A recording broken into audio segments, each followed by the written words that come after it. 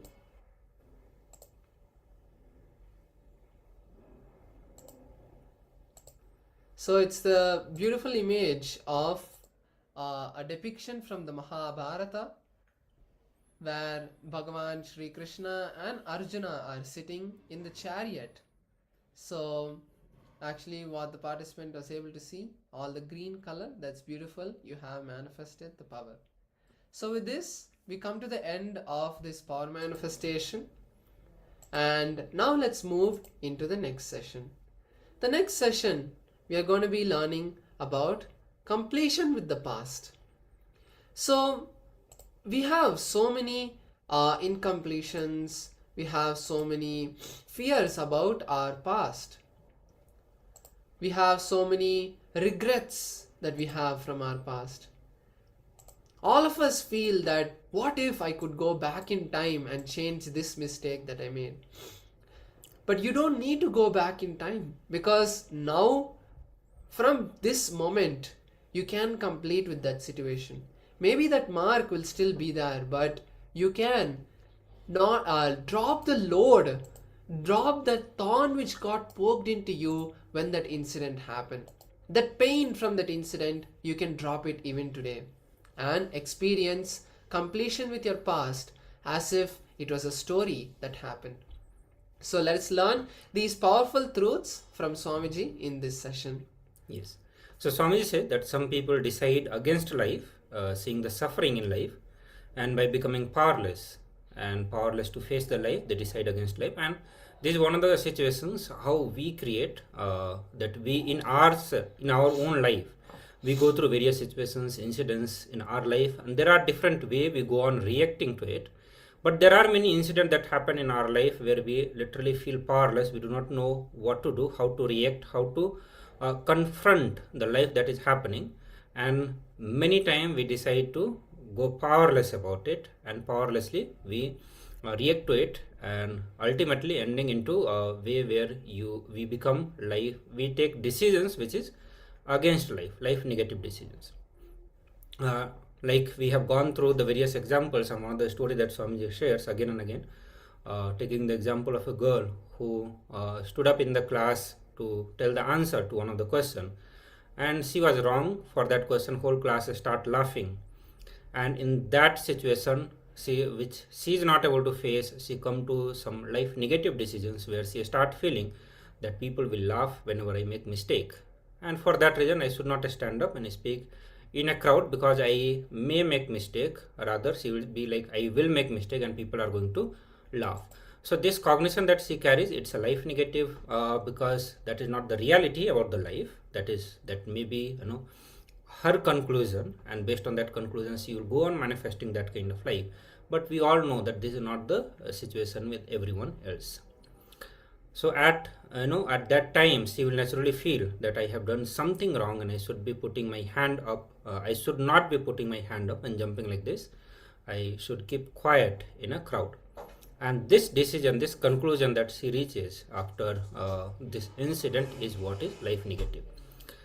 And this decision that she reached, the conclusion that she arrived, even if she becomes 47, she may be sitting in a meeting or some other gathering, and where she need to present an idea, and she has an idea, she may have a great idea, but she won't be able to do it because she will always feel that she can make mistakes, and again the colleague will laugh and she will be mocked. So we can see that how it becomes a pattern and it continue to restrict the life that can happen and the various possibility life can bring to you. So further, Swamiji gives the powerful cognition that you decide for your whole future based on one incident. And that one incident, or the powerlessness that we face in our life, for that one incident, whenever we go through some powerlessness or whenever we collapse, we make such a strong decisions which are against life. So just for one decision, we go on making decisions which will really damage the whole life. Okay. We all can look in our own life, and many of us have been doing completion processes for last 9 days, And we have seen that the many of the incompletion that we face in our life is nothing but it is originating from some of the incident that happened in our life before the age of 7. And for that one incident, the conclusion that we make, we go on living for the whole life till we do completion. And unless we have done the completion, that wrong conclusion that we have come about life, we go on living, reliving, manifesting that kind of life and literally destroying our life. Like that, we have taken thousands of decisions against life just based on one incident. And anytime we decide against life just because of simple incident for a small reason, understand, again and again we are restricting the various possibility that can happen. So one more type of people, they decide against life out of ignorance. They think deciding against life is going to give them peace or liberation. These people think, oh, instead of living like this, let me die. Let me better leave the body. Do you think if you die immediately, you are released from all the sufferings? Of course not. And there are some people, they choose for life, decide for life, but do not think that it is what cosmos wants them to do. They don't sincerely, authentically stand by it. They say, all right, now I'm deciding for life and let me see how much it goes, how far it goes. After 2 days, one small shaking, immediately they fall back, they collapse. Again, they start entering the thought, I think instead of this, let me better withdraw. Withdrawal is the fundamental idea against life. All withdrawal you do is against life. Whether you withdraw from your job thinking that it is too much, and if you think it's too demanding, or you withdraw from your love affair thinking that it will not be possible for you to stand and give a fight against the people who are opposing you, or you withdraw from your career or responsibility, or you withdraw from the decisions of life that you take. Whatever withdrawal you committed, withdrawing is against life. So further, Swamiji say that it is those muscles that do not become part of our body, they become tumor. And if you look at the various tumor related disease that we get through, where the muscles grow, it grows exceptionally big, which does not become part of the body. And same way, the thoughts and actions and the words that we entertain in our life, if they do not become part of our authentic identity, they become incompletions. Our incompletions. And just like the tumor, how they receive energy, the muscle growth that happens, that muscle takes energy from our system, from our body. Same way, all these incompletions, which are tumor for our consciousness, for our being, they take energy from our very own consciousness itself. And they become enemy, So Swami said that do not think that your enemy is supplying energy to your tumor from somewhere else, but you are the one who is supplying energy to your enemy. So your enemy should not agitate you with the wrong belief. You should agitate your enemy with the right facts. So never allow yourself to be agitated by your enemies. Be very clear that no enemy can supply energy to your tumor. So it is you who is supplying energy to your tumor, and you can make decision not to supply energy, and that way you can actually agitate or not to get agitated by your tumor. Okay. So it is you who supply energy to your tumor, nobody else. So throughout the day, your thoughts, your actions, your words, all of this should strengthen your authentic identity, which means your inner image, outer image, others image, life image that you want to create. So the kind of life you want to create, the kind of identity you want to create, you should be clear about it. Okay, this is the identity I want. You should be very clear about how you want to see yourself, within yourself, how you want to project yourself to others, how you want others to perceive you, how you want to perceive life. And all these ideas that you create, the cognitions that you create or understanding that you create, understand it is you who is responsible for all of that.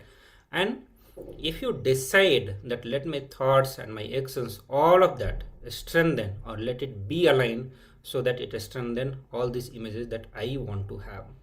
And that is what, when you tune your thoughts, words and action to your authentic identity and you start living that, that is what is called perpetual completion. So being in the perpetual completion means you do not entertain thoughts or actions which is not at all necessary for the vision of your life, or the mission of your life, or for goal of your life. So whatever you think as the goal of your life, whatever you think as you want to be, if all your thoughts and actions are aligned to it, or if you are not allowing any distractions to happen, that means you are already in the space of perpetual completion, which is Sahaja Samadhi space. So if you want your identity to be very friendly, loving, so for that never use any strong abusive word. Swami said that do not think that I can be friendly with that group, but with this fellow, if I use abusive word, what's wrong in that? Okay. So that group may not listen to this word, but the effect of this word will be inside you. That space, the very space that you are entertaining, the enmity or abuse towards somebody, that very space will be smelled by other person, by the group that is living around you, and they will be, once they smell that, once they feel that, surely that will create certain distance with them. So all suppressed emotion, powerlessness, difficulties, guilt, during the root incident, keep the incompletion patterns alive.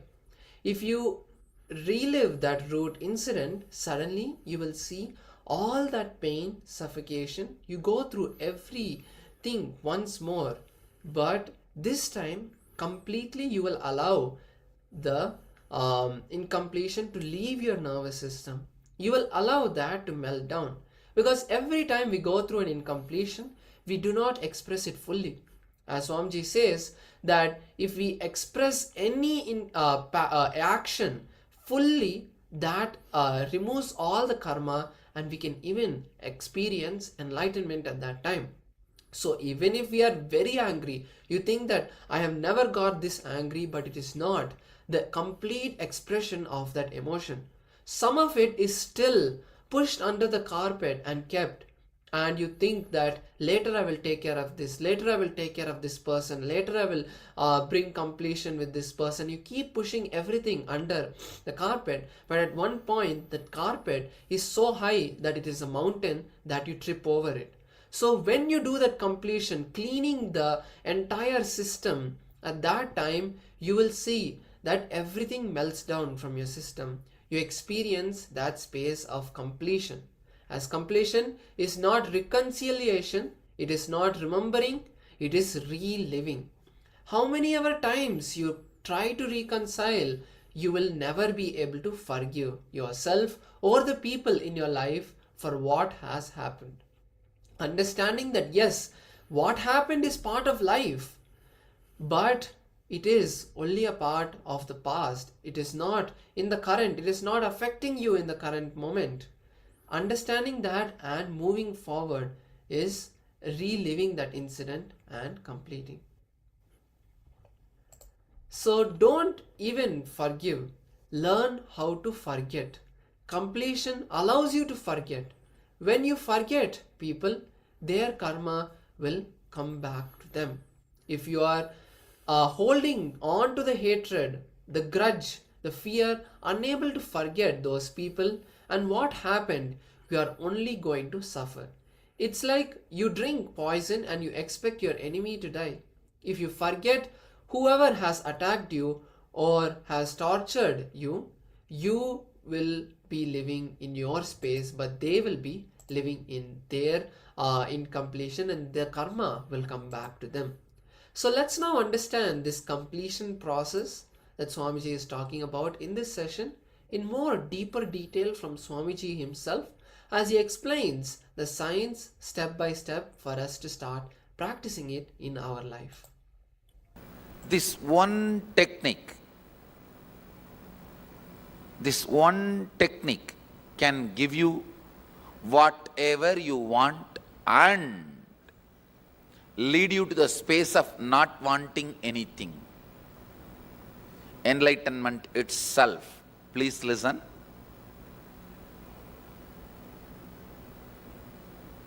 Mahadeva, Shiva, directly initiates this technique to Parvati. This one technique can give you health, wealth, happy relationships, whatever miracles you want in your life, and ultimately enlightenment itself. Please understand, I am not lying. I am not giving you false hope. I am not giving you too much of promises. I am stating the straight fact, straight truth to you. Mahadeva himself, Shiva himself, gives this technique to Parvati in Shivahama. Shivahama is a large literature. Techniques Mahadeva himself taught to Devi, Parvati.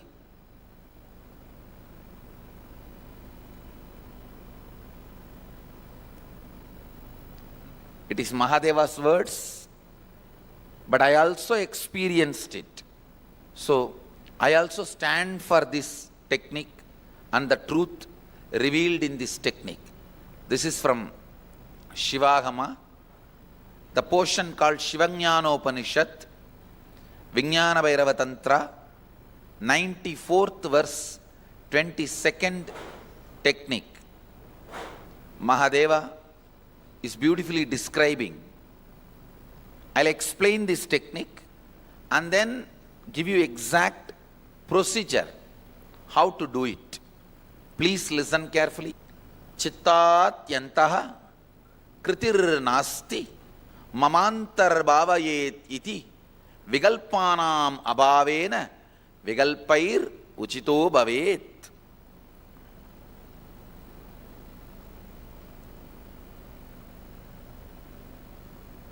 It's direct Mahadeva's words.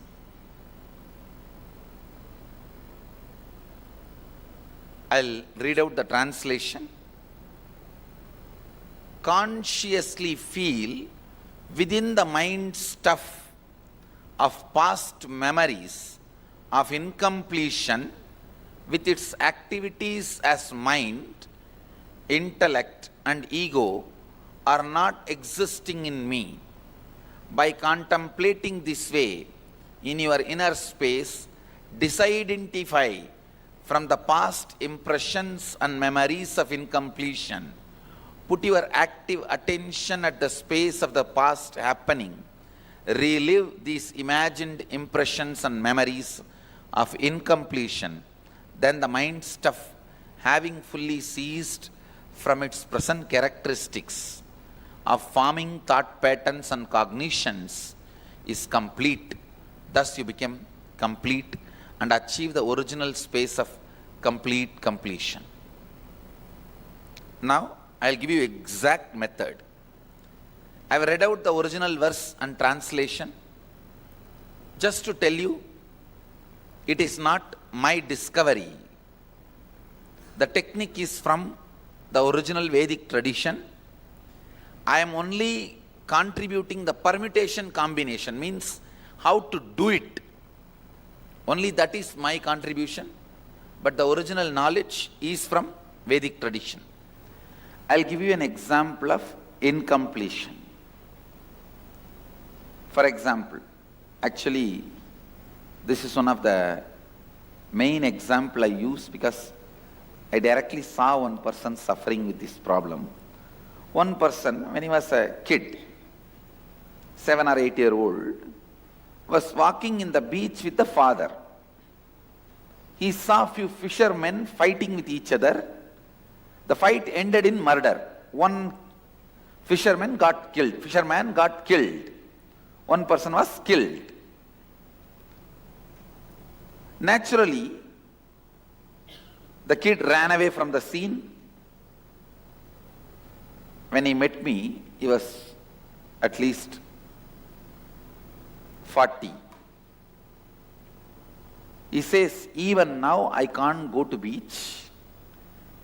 Even if I cross beach in the car, I will have that same palpitation, fear, same engrams coming up. Understand this situation. When I narrated this situation, how many of you feel you also have like this some patterns? Raise your hand. That's all. Now listen.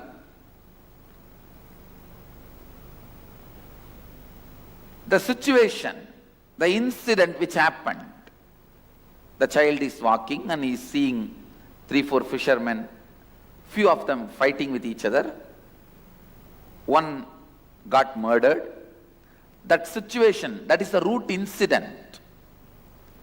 When he saw that, the powerlessness he experienced, that fear he experienced, the child was not able to handle that situation. So naturally he suppresses and runs away. Whatever was happening in him, the fear or powerlessness, even that feeling, maybe this will be done to me also. All that feeling, he just suppressed and ran away from the situation.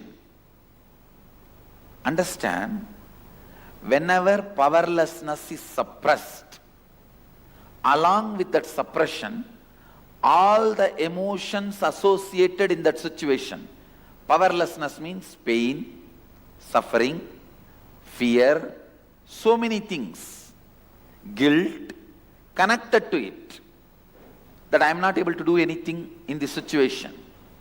So many things associated with it. All that also gets suppressed. And as long as that suppression exists, this pattern will continue. Whenever he goes to beach, he will go through the same moments, experience, which he suppressed first time.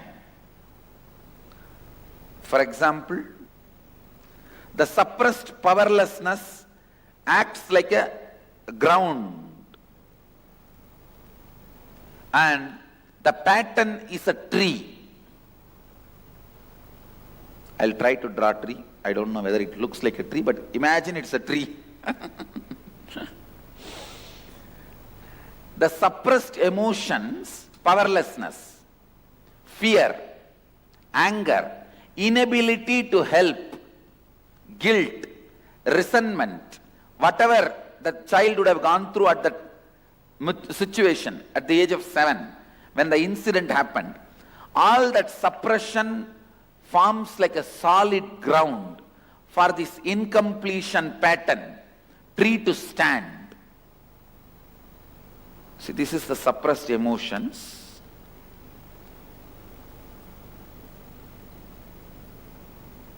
Suppressed emotions and powerlessness.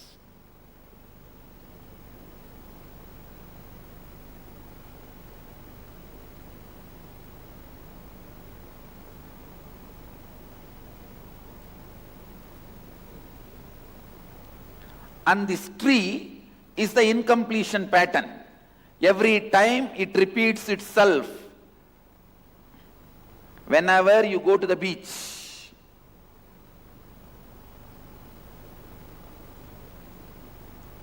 the experience repeating itself, the fear repeating itself, that attack, panic attack happening, that is the incompletion patterns. Listen.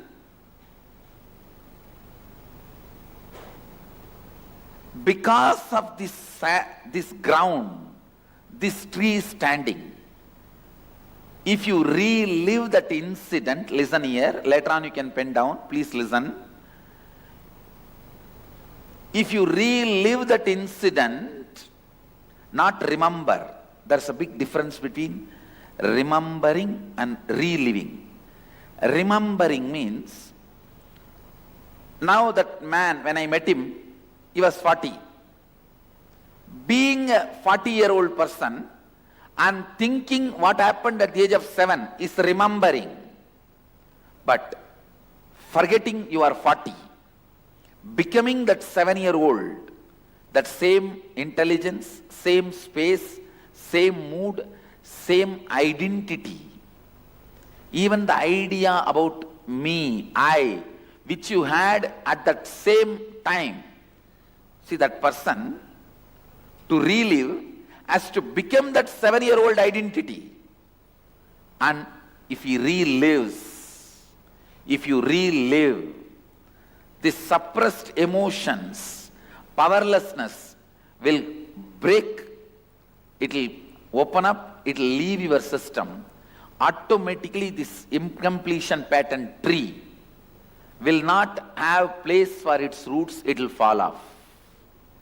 Listen, this is the science of completion. All suppressed emotions, powerlessness, difficulties, guilt, resentment during the root incident keeps the incompletion pattern alive.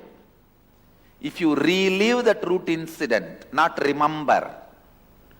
I am not asking you to remember. Remembering is superficial.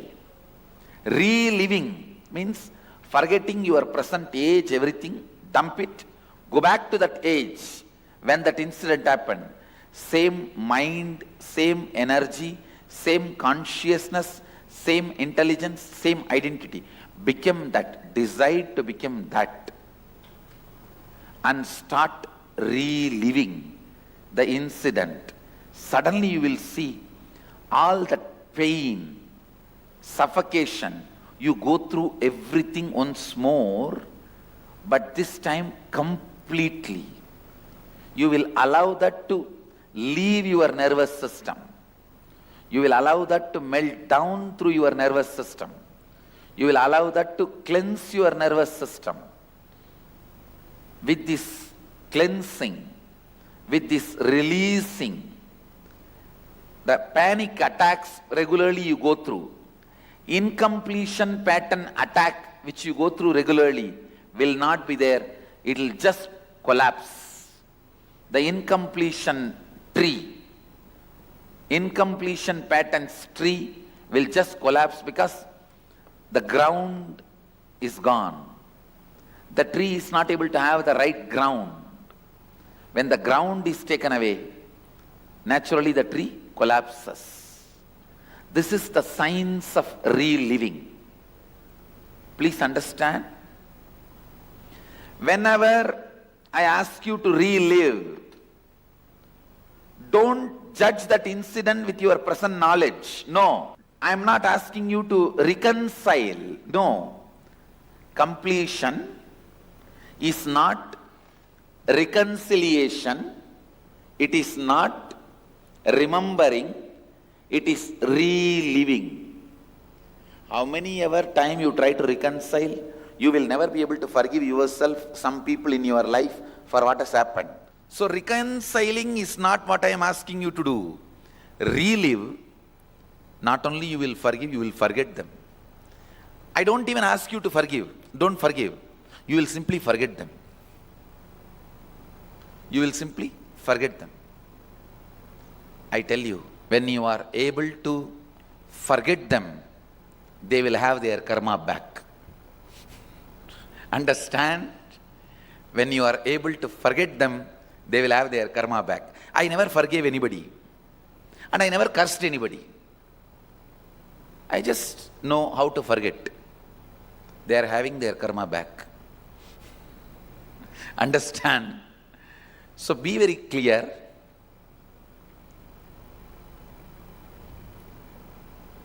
Incompletions create emotional knots.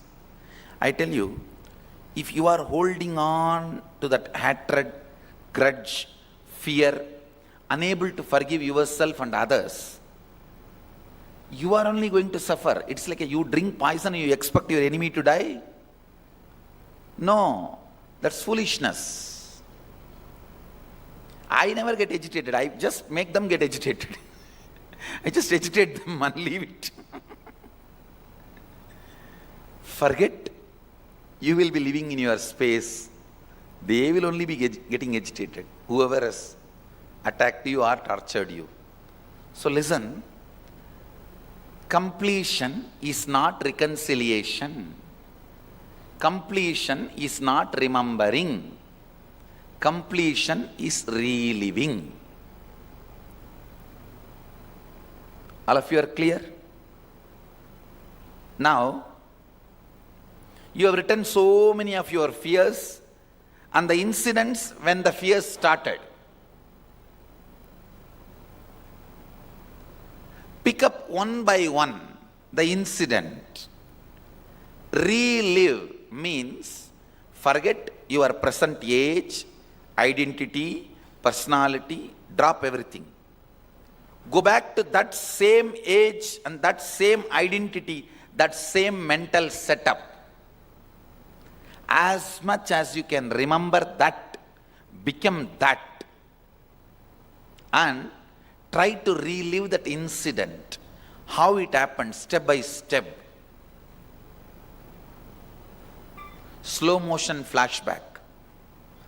Flashback in slow motion. Relive at least 5 times.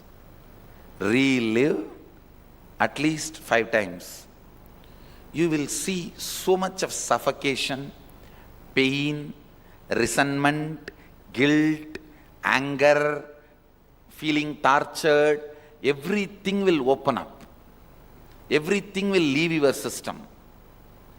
The more and more this powerlessness leaves your system, more you will be blissful. More you will be complete. Of course, I am here. I'll also support you. I'll do my job, my jadu. So don't worry. And I'll see to it you are complete.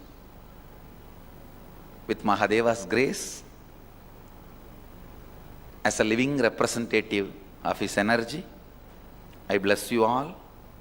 Let you all achieve complete completion, complete Purnatva in your life. Let's start the process. Paramashivoham Om Nityananda Paramashivoham Om Nityananda Paramashivoham Om Nityananda Paramashivoham Om Nityananda Paramashivoham Om Nityananda Paramashivoham Om Nityananda Paramashivoham Om Nityananda Paramashivoham Om Nityananda Paramashivoham.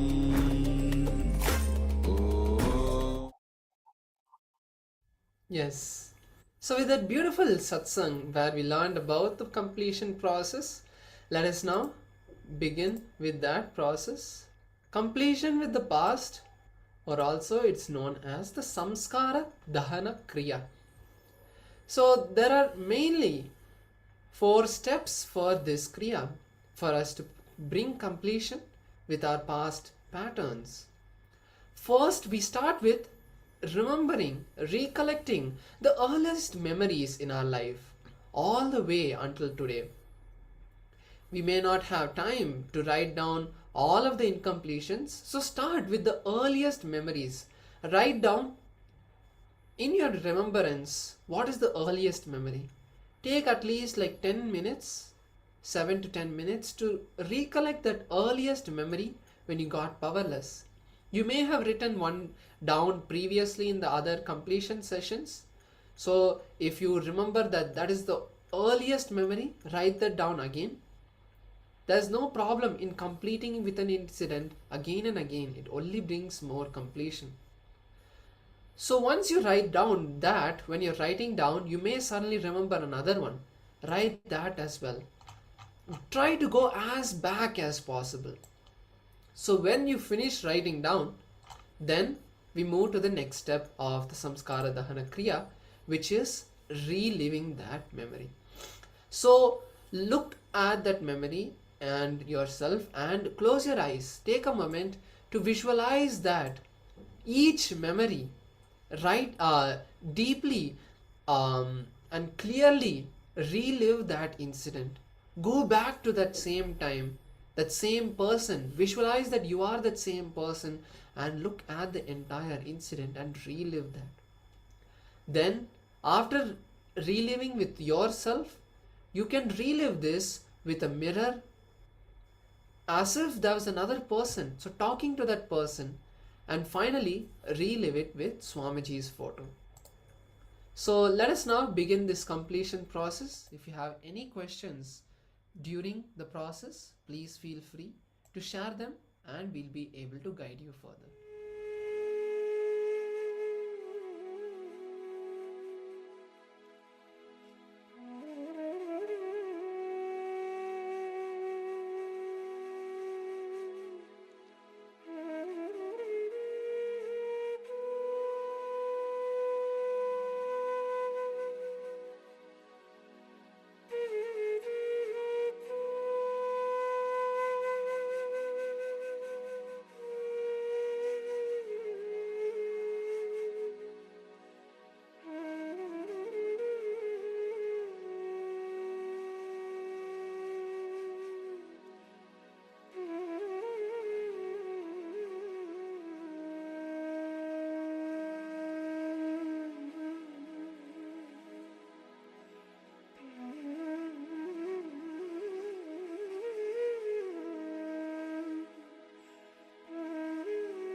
Nityanam. You can slowly relax from the process.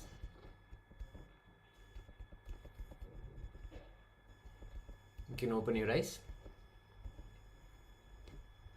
The Samskara Dahana Kriya is a very powerful process that leads us to completion.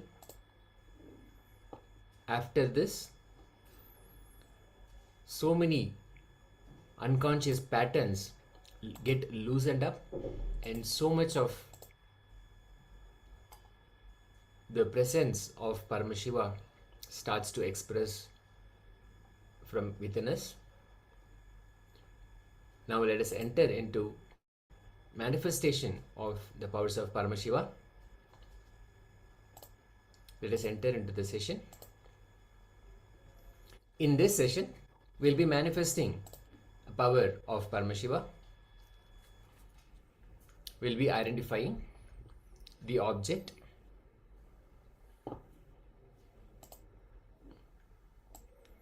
we'll be projecting the object, but let us first enter into the space of power manifestation, visualizing the presence of Paramashiva, the Supreme Pontiff of Hinduism, manifesting powerfully, intensely in your third eye region. As always, make a video record of this manifestation.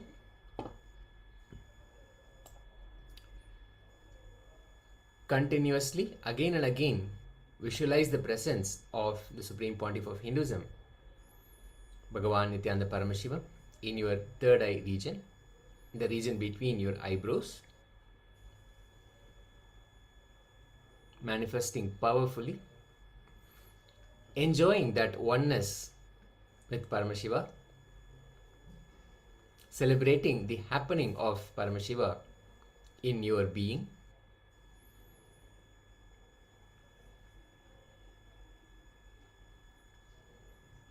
From that space, please close your eyes.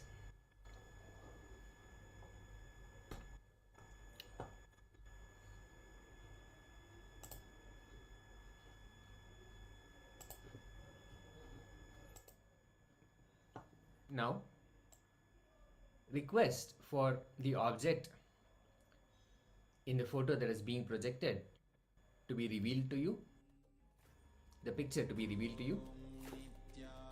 From that space of oneness, scan and see, with your eyes closed, the object that is being projected now.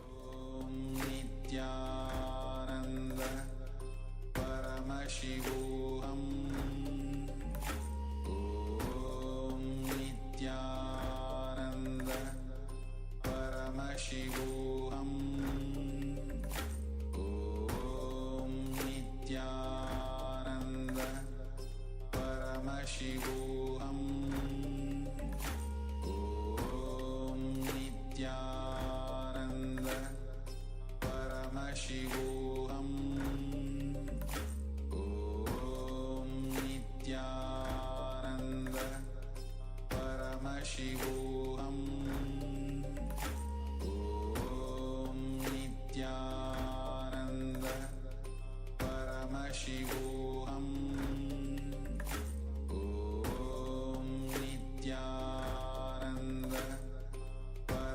Paramashivoham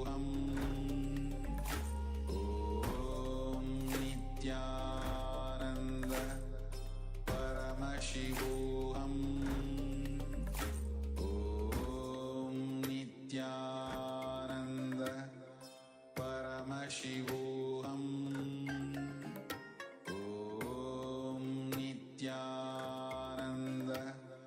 Paramashivoham Om